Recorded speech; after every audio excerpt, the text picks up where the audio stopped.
Yeah, thank you. This PowerPoint is sort of changing as we go around the country, so I'm learning a bit about Australian apples and how you're spraying them and how I think you could be spraying them. So the intention is that the PowerPoint will go up on the Future Orchards website at the end of these sessions.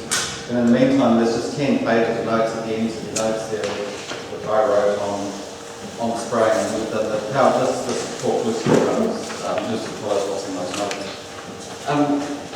My introduction to spraying happened when I was just about to leave school, and I said I wanted to go to study law. I no time I was going to university without knowing something about the real world, and so we planted an orchard, had 10 acres of grass and growing a few sheep, and parents worked off the land, but we planted a stone fruit orchard. And for the first few years of that stone fruit planting, we hand-gunned it with a 400 litre tank on the back of a tractor, and finally increased our income to justify buying an air blast sprayer. And suddenly we went from 800 litres to spray the whole orchard to having to do several vats with a big air blast sprayer. And it really hit home to me how big a difference there was when you can target the canopy versus when you just spray into the air around the canopy with quite inefficiencies.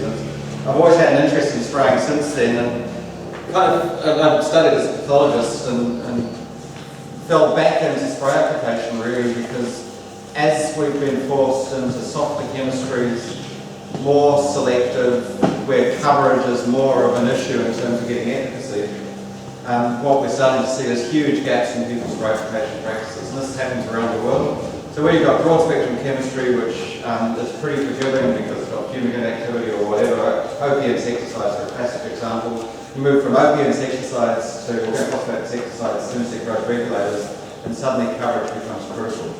If you're trying to control common moth landing on fruit, where something like 25% of the eggs are laid directly individually on the fruit surface, and the moth caterpillar doesn't have very far to go to penetrate the fruit, you've got to have coverage on that fruit surface if your chemistry is relying on contact breaches.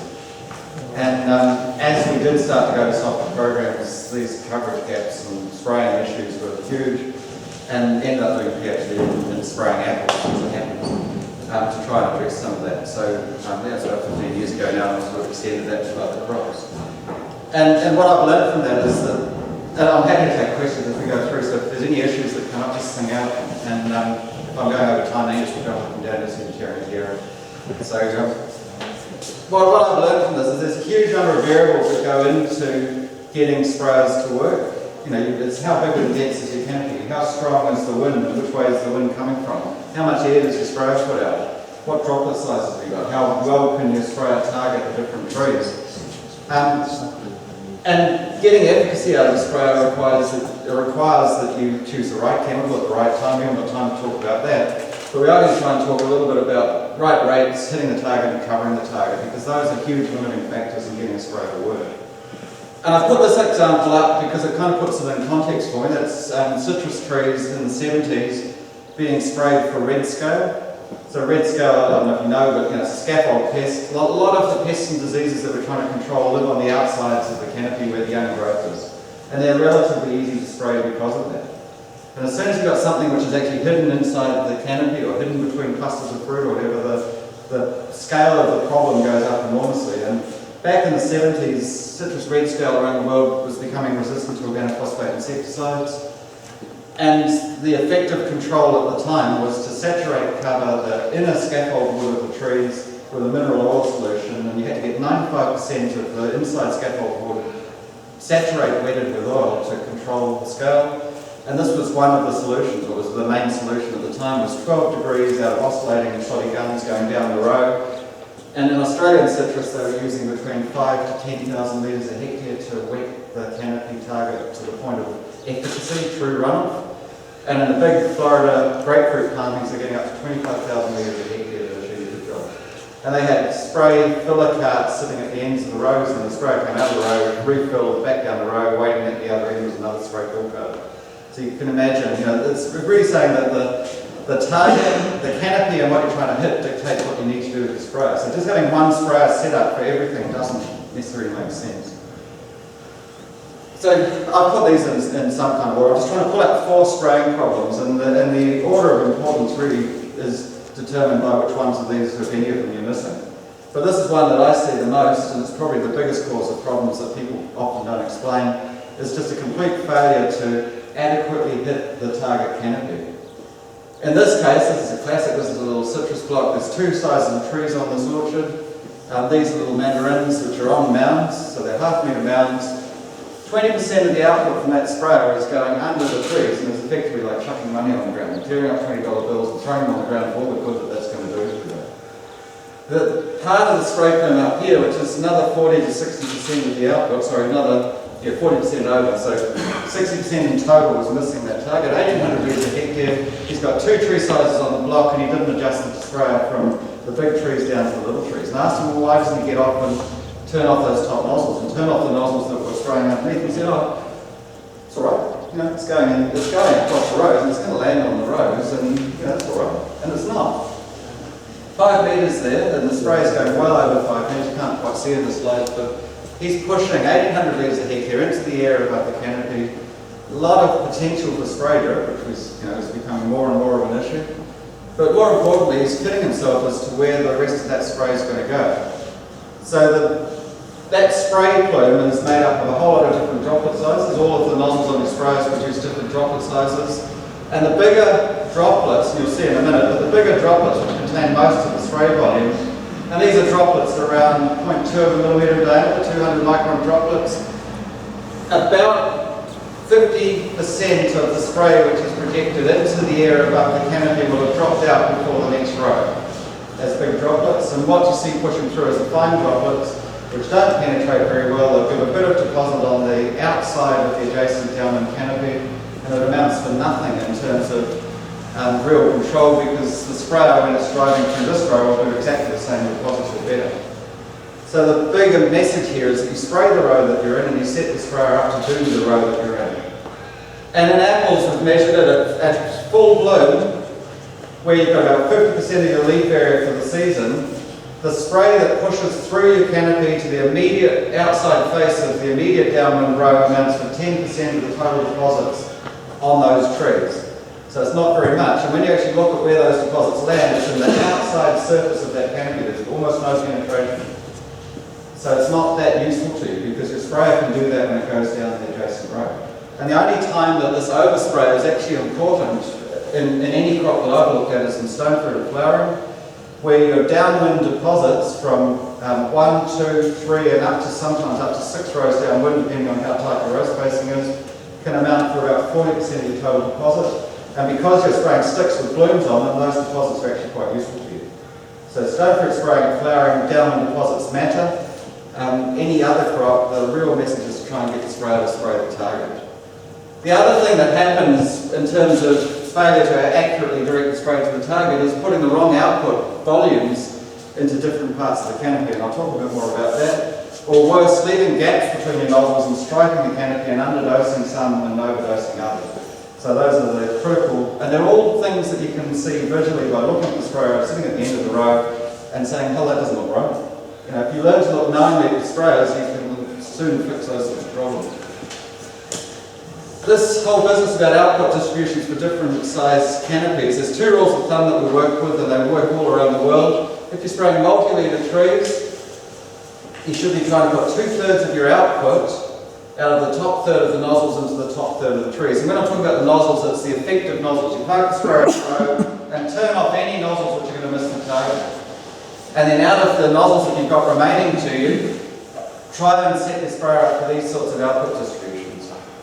And it seems to work really well, because by directing spray, one, it's harder to get spray into the tops of trees, so you need to bias the spray up there a bit to achieve that, and you can do it with a tower sprayer. It's one way of biasing the spray up the tree. But for an air blast type sprayer, these are good rules of thumb. The other issue is that what spray you put in the canopy, there's two stages to deposit. The first stage is active deposition from the air-assisted droplets driven from the sprayer. So as the sprayer goes past, you get this sort of active deposit of pushing spray up into the trees. And if you can park the remainder of the spray plume in the canopy after the sprayer's gone past, you'll get a sedimenting deposit back down through the trees, and it can actually amount to quite a lot of your deposits. If you push the spray too far and outside the tree canopy, then that sedimenting deposit tends to happen in the interrow. And on average, you're looking at about a 20 to 30% lift in deposits by trying to park your spray plume in the canopy after the spray's gone past and let it fall back out again. And by putting more into the top, you've got more chance of it falling back down through the canopy. In single-leader trees, we look at putting 2/3 of the output out of the top half of the nozzles into the top half of the trees, and that seems to work pretty well. You know, they're just kind of crude rules of thumb, but I find them really, really effective. So to try and put that into some more context, there's just a schematic of a sprayer and multi-leader canopy with that 2/3 out of the top third of the nozzles into the top third of the tree, and just trying to show that it's not a sensible setup for a single-leader canopy on the same row spacing. And that's what I've been trying to do. So I've actually turned off a couple of nozzles here. That's what I've been trying to do in terms of 2/3 of the output out of the top half of the effective nozzles to the top half of the tree. So the other thing that gets chucked, going around the country, it's interesting to see the range of types of nozzles, and it seems like each district has its own pet type of nozzles. So in one district they were using old style pink ceramic discs with stainless steel claws in them, the Soddy Article 58s. When they came out about 30 years ago, they were the Rolls-Royce nozzle. They're probably the best nozzle in the world, but they're not anymore. And in that district, they tended to use a lot of solid cone nozzles, so narrow angle solid cones to try and, they thought, push into the trees reliably. You look at the size of fans that we've got on sprayers now and the horsepower of tractors now, and you can actually use air to do the job for you rather than using narrow angle jetty big droplet nozzles to do that for you. And frankly, that's old technology which is basically redundant and has been superseded by fine droplet hollow cone nozzles, and that's what we've got on the sprayers outside here, these Cropton sprayers. So we've got these Albus or ATR hollow cone nozzles. TX is the same thing. They're pretty much the benchmark nozzle for best practice spraying around the world if you've got air to do it. And to try and prove that, this is years ago, because this gets chucked at you a lot. What I've got here is a couple of centimetre apple trees. This is some work I did from here actually back in 1996.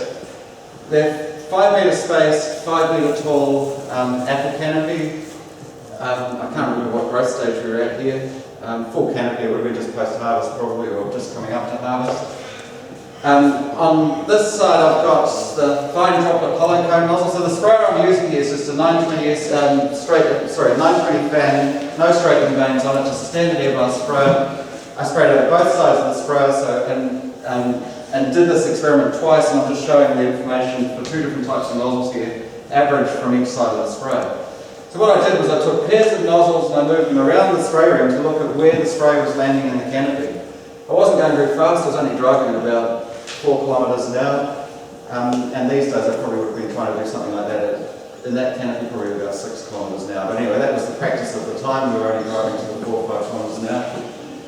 Anyway, so these are ATR fine droplet nozzles, and this is where the deposits from the top 2 nozzles in the sprayer ended up. So where it's got a red box around it, that's the highest deposit in the tree, and we just sampled out of these different canopy zones, this is leaf deposits.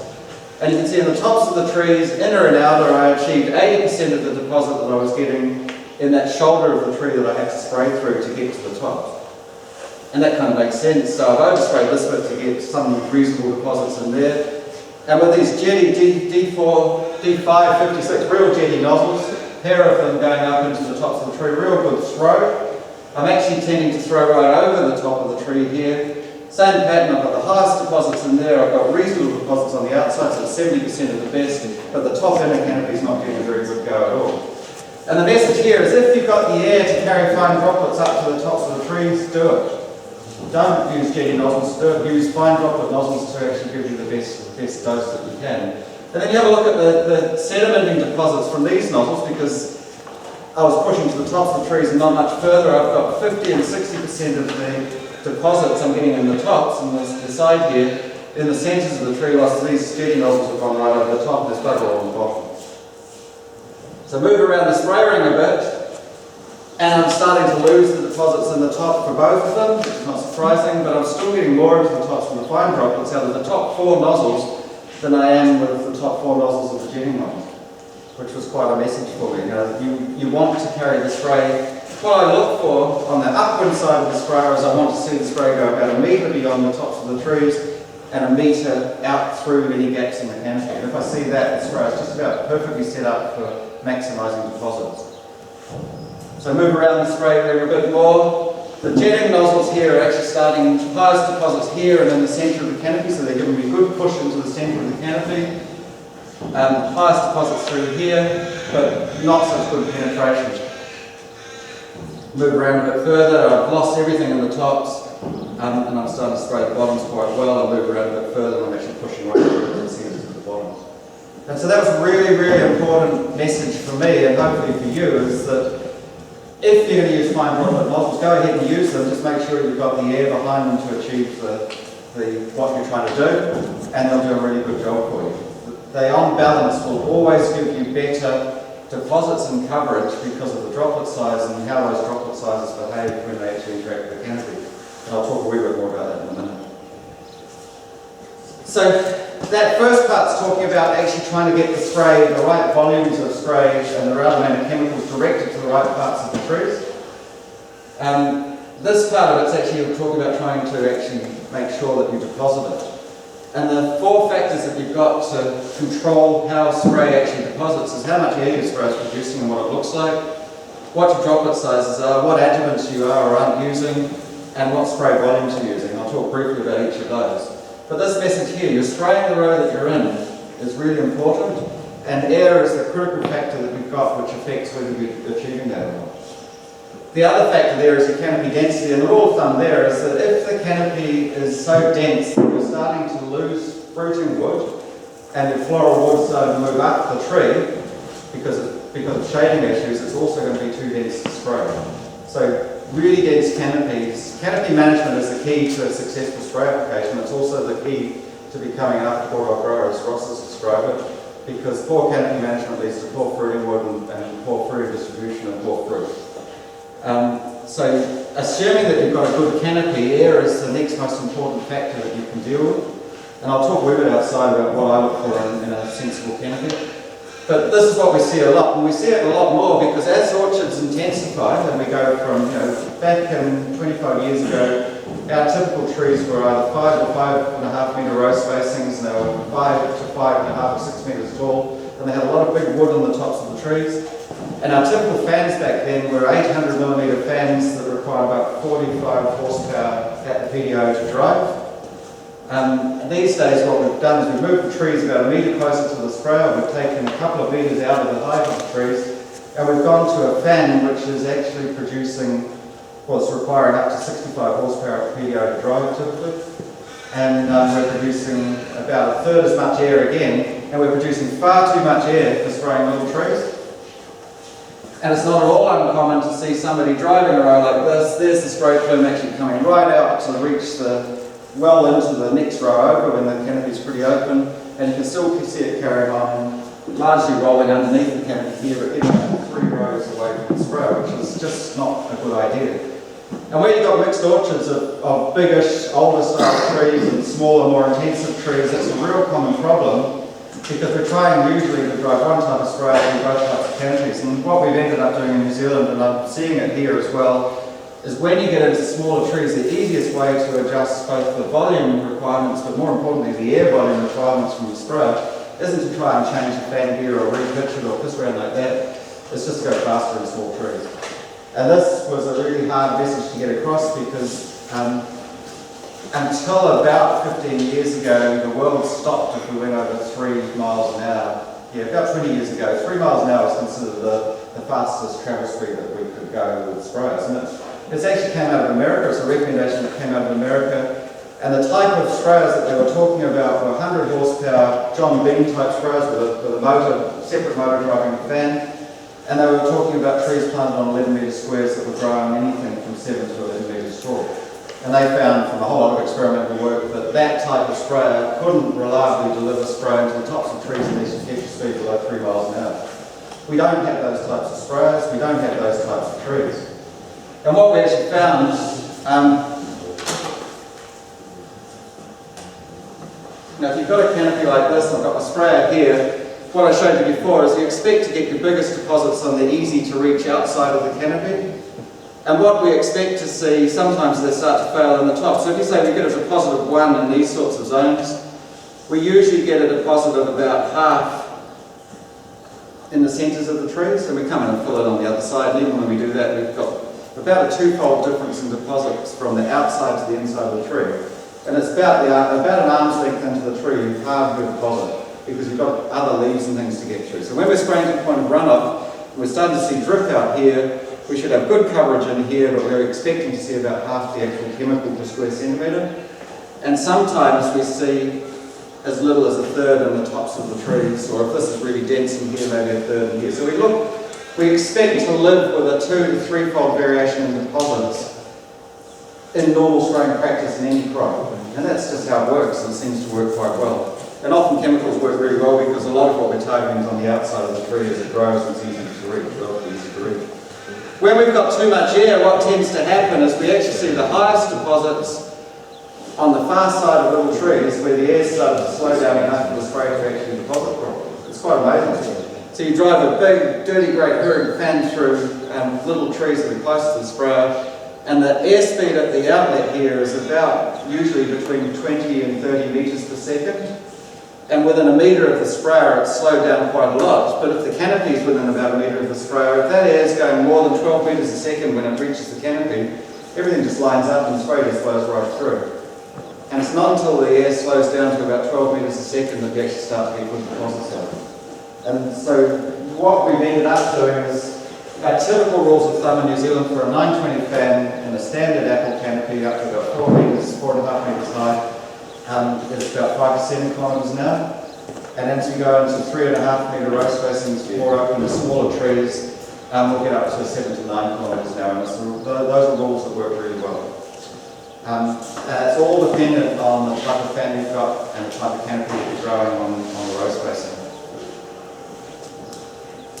So just talking about spray droplets, so that's another factor that you've got that you can help to control the actual deposits that you achieve. Small droplets improve coverage, adhesion and spray use efficiency, and large droplets give you mass and momentum. They give you less risk of evaporation. Now that's important if you're spraying 50 litres a hectare in a cereal crop at 40 degrees. The amount of evaporation that we realistically get when we're out there spraying apples is minimal because the time from nozzle to canopy is measured in less than a couple of seconds. And the time in which that sedimentary secondary deposit happens is measured in a few, at most tens of seconds, more likely just a few, like 5 to 10 seconds. And what you've done when you've actually put spray out into the canopy at relatively high volumes is you've completely modified the humidity in the environment anyway, where those droplets are, and you don't get a hell of a lot of losses until those droplets have gone into the air above the canopy and drifted around for a while and been lost as evaporation. So good setup minimises your evaporative losses. So we don't need big droplets for that. We don't need big droplets for mass and momentum if we've got good air, but we do need to consider our drift management. And I don't know what you guys are using for your herbicide sprayers, but if you're not using air-included nozzles, big droplet nozzles with air bubbles inside them, you should be. And they're a perfect nozzle for herbicide spraying.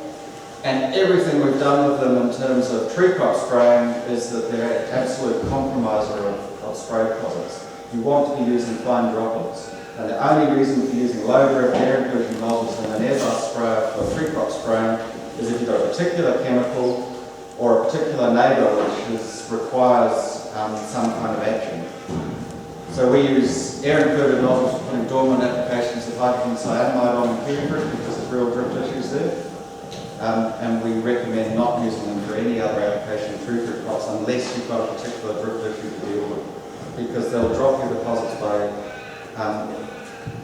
at least 10% on average, potentially quite a lot more than that. The other thing they'll do is big droplets don't change direction in flight, so you tend to get very one-sided deposits on leaves and fruit and wood if you use big droplets. So the spray will hit one side and completely miss the back side of things like fruit in particular. Whilst with small droplets, if you get a bit of turbulence behind it, you can actually suck some of those small droplets into the untargeted zone and get some sort of deposits from it. So droplet size measured in microns, 1 millimetre is 1,000 microns. And all spray nozzles that we use, or most sprayers anyway, produce quite a big range of droplet sizes. And if you're using the old style disc and core nozzles, particularly those R458 Soddy core type nozzles with solid cones, you can expect to be spraying a range of droplet sizes from about 50 to 500 microns. And our ideal droplet size range is about 70 to 150 microns for maximising coverage. And just to put that in context, if you're talking about aerosols out of a fly spray, you're looking at about 10 micron, maybe 20 micron droplets. Too small for orchard spray. We want to avoid droplets below 70 microns. This is a good rule of thumb because you lose control of them. They're the ones that will evaporate and drift away, and they're too small in mass to actually deposit very easily. So 70 to 150 seems to be a very good range of droplet sizes. And internationally, there's this droplet sizing classification system, and that's the table that's in your notes, where they talk about fine, very fine, medium, coarse, very coarse sprays. Legislators love this because they can actually start to prescribe spray droplet sizes on spray labels, saying you will use this chemical in a medium size, medium spray or a coarse spray or whatever, which helps regulators to manage risk to the environment or whatever from the chemical. We're seeing that in both New Zealand and Australia, where the regulators are starting to actually prescribe that herbicide can only be used with a medium droplet size or greater or whatever. It hasn't happened in fruit crop sprayers yet. And it's something that as an industry we need to be aware of, and it's something as an industry you actually need to lobby against if at all possible. Because it does constrain what you can do and how you should do it.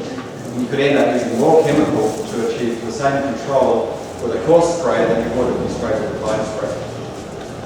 So just trying to put this droplet size thing visually in perspective, imagine that whole screen is a flatweed. And if I go out and I'm spraying with 500 micron droplets, and I land one of those droplets on that flatweed, if I was spraying it with glyphosate, do you reckon I'd kill it? It's systemic, I might actually get enough of that chemical absorbed into the plant to do something. If it was a product like Buster, just a contact product, very unlikely I'd kill the weed. I might burn that one lobe a bit or something, but I wouldn't get very good efficacy from it. If I halve the droplet diameter, I get 8 droplets for the same volume of spray liquid as I had in the bigger droplet. So now I've got 8 droplets of 250 microns. If I go out there and spray a flatweed with Buster in that, I've got a reasonable chance of getting some sort of efficacy from it. The rule of thumb is that the dried down deposit has a chemical zone of influence about twice the diameter of the dried down deposit. And if it's systemic, it'll be bigger, but if it's a contact product, it's at least twice the dried down deposit area. Because you get a bit of creep, you get a bit of movement when it re-wets with dew or whatever. So that redistribution of chemical after application is really important. But here you can imagine if I doubled the effective zone of all those, I've actually got quite good coverage for a herbicide. If I halve the droplet diameter again, I've got 64 droplets now at 125 microns, and now we're getting into the zone which is good for spraying trees. And this is where you can expect to see some pretty amazing coverage. If I halve the diameter again, I've now got 512 droplets of 62 microns, would be absolutely fantastic. But that's great for spraying in a glass house, where you've got a contained environment and you can actually put out a really fine mist in the glass house automatically. Quite often we use paint sprays in the glass house, put out that sort of droplet size, turn the fans on, stir the air up, move the chemical around, but you've lost control of it usually when you're spraying outside with those sorts of droplet sizes. So we try and work with something a bit bigger than that and around the size of those ones previously. Number 3 problem is this tension between work rates and effectiveness. There is a real cost to spray, and often I think people underestimate the true cost of actually owning the equipment and putting the sprays on. So there's 2 things here, is what can we do to improve work rates without killing the spray penetration and coverage, because speed is one of the critical work rate factors. And the other thing is volume is a killer of work rates. If you're spraying dilute high volume, you're going back and mixing all the time, how long does it take you guys from the time you run out to the time you've gone back to the fill point, remix the tank of spray, and back out spraying in the orchard again?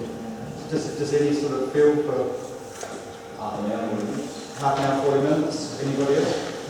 There's a distance you record from it. I aim for 20. My kind of like rules of thumb. If I've got an orchard with 6 sprayers operating, say, and they can't actually get from where they run out back to the fill point, refill, get back out spraying again within 20 minutes, then they're not that efficient. and there'll be something that's limiting the efficiency. Often it's how far they've got to drive. So put in another fill point, or bring a nurse tank out to the field with you. Now where you've got big vineyards where they're driving 2-3 kilometres over quite rough tracks to get back to the fill point, often it's better to move the spray out to the unit. Anybody that says they can do it in 10 minutes or less, they probably haven't actually mixed the chemical through the tank properly. So 20 minutes is a good point, and 20 minutes to 30 minutes is pretty common. If you're taking more than half an hour, you're probably taking too long.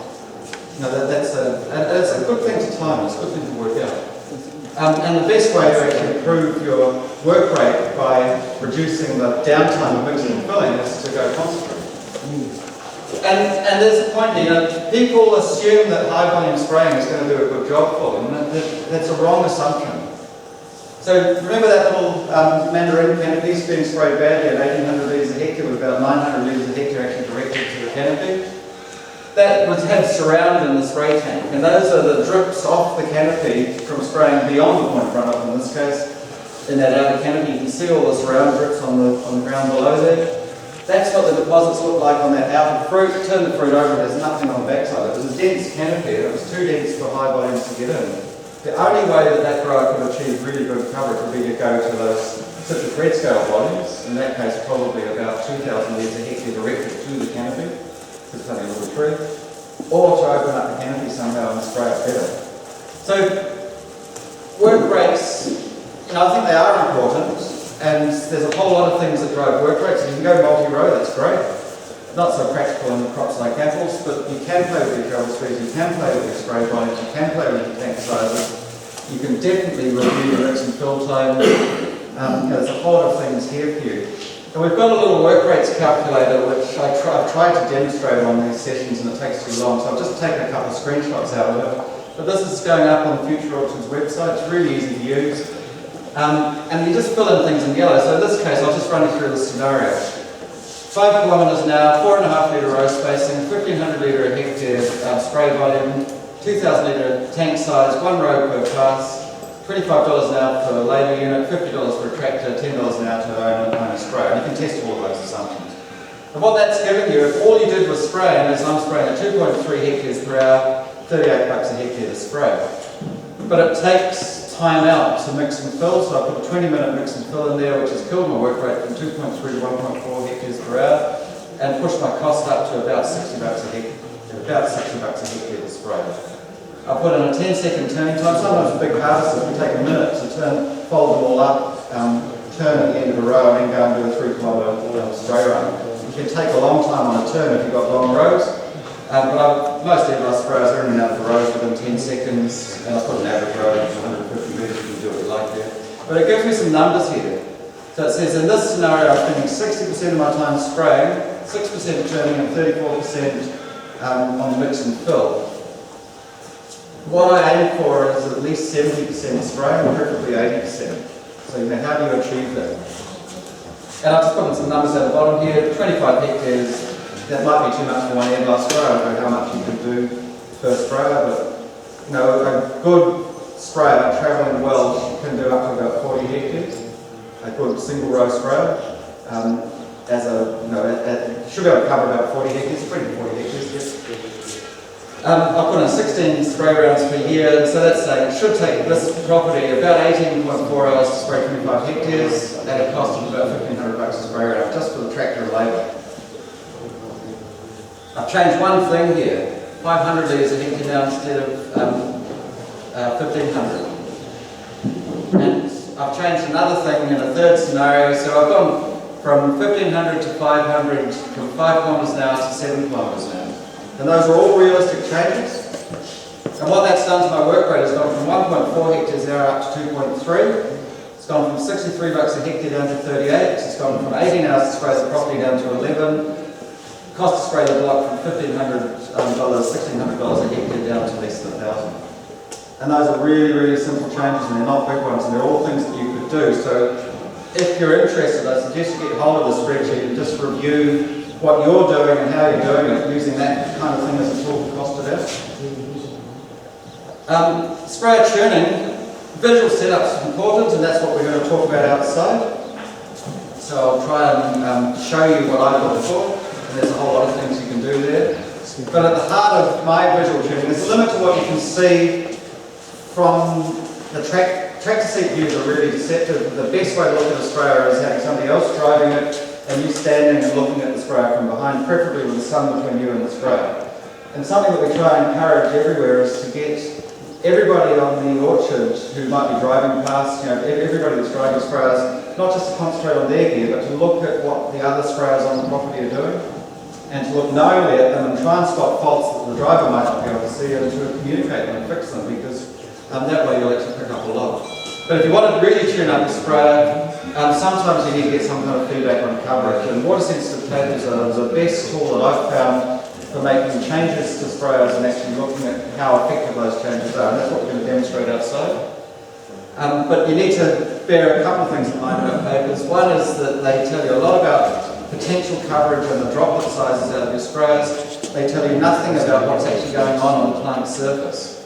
So here's a good graphic example of that. This is no adjuvant, constant droplet size. That's organosilicon adjuvant at 50 ml per 100 and 100 ml per 100. And the adjuvant effect on papers is a doubling of droplet size.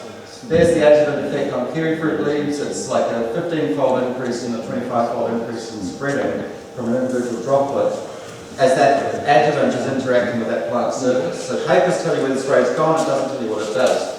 And that's a classic example of looking at differences in deposits with and without spray adjuvants. That's surround, coat and clay on grapes, surround alone, and surround, coat and clay on grapes with an organosilicon surfactant at 5 times or 3 times concentrate.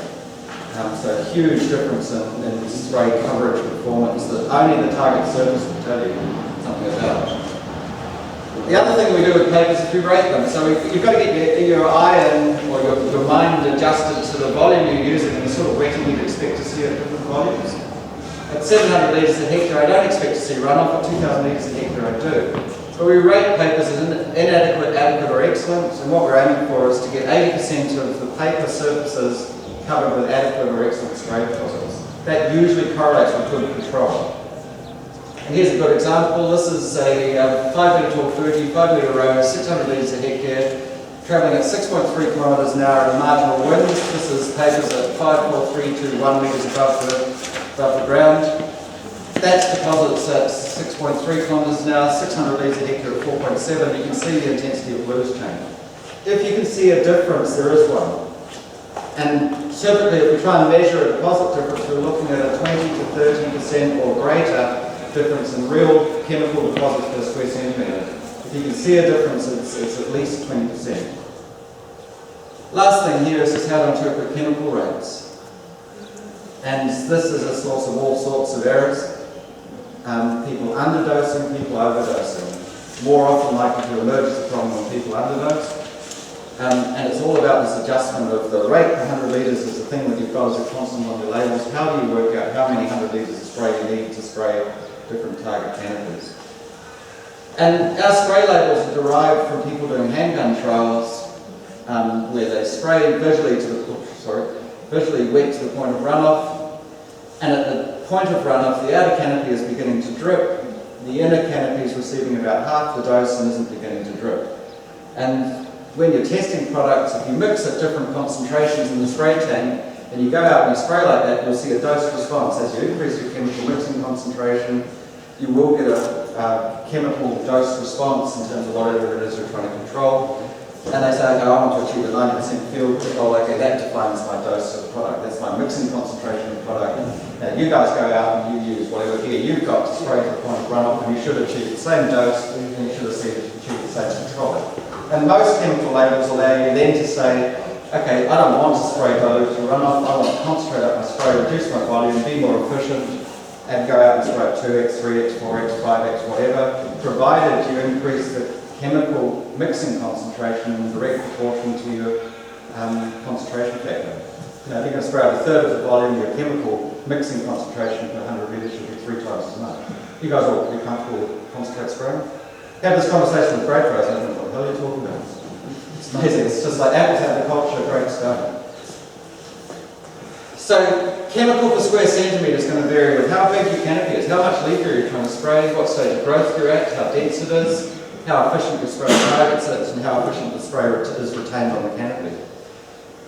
And the nub of this is, as you change your total leaf area that you're trying to treat, we talk about leaf area index. If I take all the leaves off the trees out there, spread them out on the ground, how many hectares of ground area do you reckon I'll cover for the trees just outside there?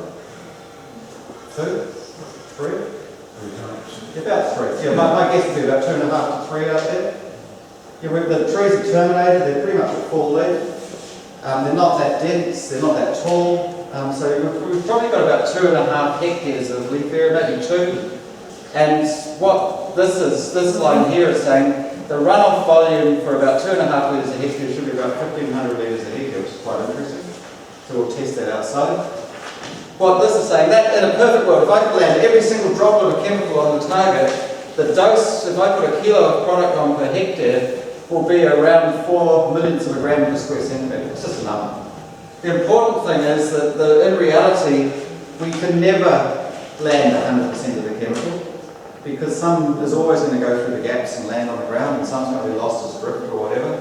And so the realistic deposits we can achieve, maximum to minimum, says our dose will be something between about 2.25 and 3 millionths of a gram per square centimetre. So we can actually put some numbers behind the things that the trialists actually do. And that's really useful because it actually starts to allow us to adjust how much chemical we need on the basis of the canopy that we're trying to spray. And the best way to do that is to estimate the runoff volume in different canopies. And tree area volume is still the best tool to do that. This is actually what I did my PhD on. It started in America back in the 70s. And it's a really, really simple system. So there's all sorts of things you can use to describe a canopy. Its height, its row spacing, its length, how much canopy wall surface area you've got, tree volume, tree area volume is great. We can't measure these things practically. If we could measure those, that would be good, but tree area volume is a real simple tool. And the easiest way to measure tree area volumes is to measure the height of the canopy. So if you've got a really high bottom tier, you're not going to spray down below, you want to measure the height of the canopy you're going to spray. And the average spread of the canopy gives you a cross-sectional area in the row. The sprayers just drive down the rows and spray whether there's gaps or not. So we want to know the volume that we're going to be spraying into. Really, really simple maths. Tree row volume is the height of the canopy, the spread of the canopy, times 10,000 square metres per hectare divided by the row width. And in this example, I've come out with a 25,000 cubic metres per hectare canopy. And we apply a coverage factor to that, and that's the art. This is 3 years' work in this, these 3 numbers. Is how many cubic metres of canopy volume can we cover to the point of runoff per litre of spray, dilute spray. And it turns out in apple canopies, if they're nice and open like the ones out here, well managed, you should be able to cover about 14 cubic metres per litre of spray.